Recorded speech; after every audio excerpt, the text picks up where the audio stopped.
বিদ্রোহীদের আক্রমণের মুখে দীর্ঘ ২৪ বছর ক্ষমতায় থাকা সিরিয়ার স্বৈরশাসক বাশার আল আসাদের পতন হয়েছে। এরপর গিয়ে আশ্রয় নিয়েছেন রাশিয়ায়। জনশ্রুতি রয়েছে, ক্ষমতায় থাকার সময় রাশিয়ায় $250 মিলিয়ন পাচার করেছেন আসাদ। কিন্তু এখনও সিরিয়ার কেন্দ্রীয় ব্যাংকে প্রায় ২৬ টন সোনার মজুদ অক্ষত রয়েছে। দেশটির রিজার্ভ তলানিতে গেলেও সোনার মজুতে হাত দেননি আসাদ। সম্প্রতি বার্তা সংস্থা রয়টার্স বাশার আল আসাদকে নিয়ে একটি প্রতিবেদন প্রকাশ করেছে। সেখানে বলা হয়, সিরিয়ায় বিপুল পরিমাণ সোনার মজুদ থাকলেও বৈদেশিক মুদ্রা রিজার্ভ খুবই সীমিত ছিল। সিরিয়ার কেন্দ্রীয় ব্যাংকের তথ্যের বরাতে ওয়ার্ল্ড গোল্ড কাউন্সিল বলেছে, 2011 সালের জুনে দেশটিতে সোনার মজুদ ছিল 25.8 টন।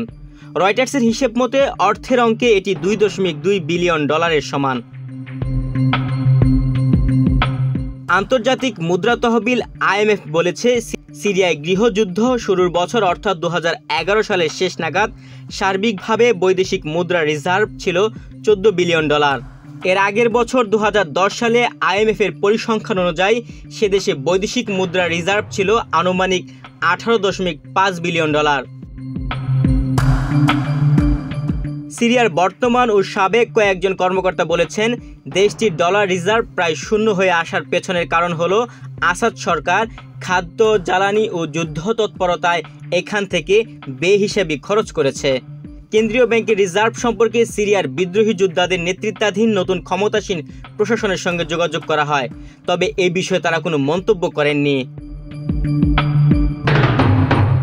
গৃহযুদ্ধ শুরুর দীর্ঘ 13 বছর পর গত 8 ডিসেম্বর ক্ষমতা ছেড়ে রাশিয়ায় পালিয়ে যান বাশার আল আসাদ।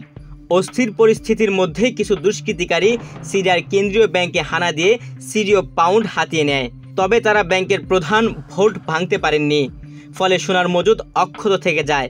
এছাড়া বিদ্রোহী যোদ্ধারা দ্রুতই কেন্দ্রীয় ব্যাংকের উপর নিয়ন্ত্রণ প্রতিষ্ঠা করতে সক্ষম হন। স্থানীয় কর্মকর্তারা রয়টার্সকে জানান, চুরি যাওয়া রিজার্ভের কিছু এরই মধ্যেই ফিরিয়ে আনতে সক্ষম হয়েছে নতুন প্রশাসন।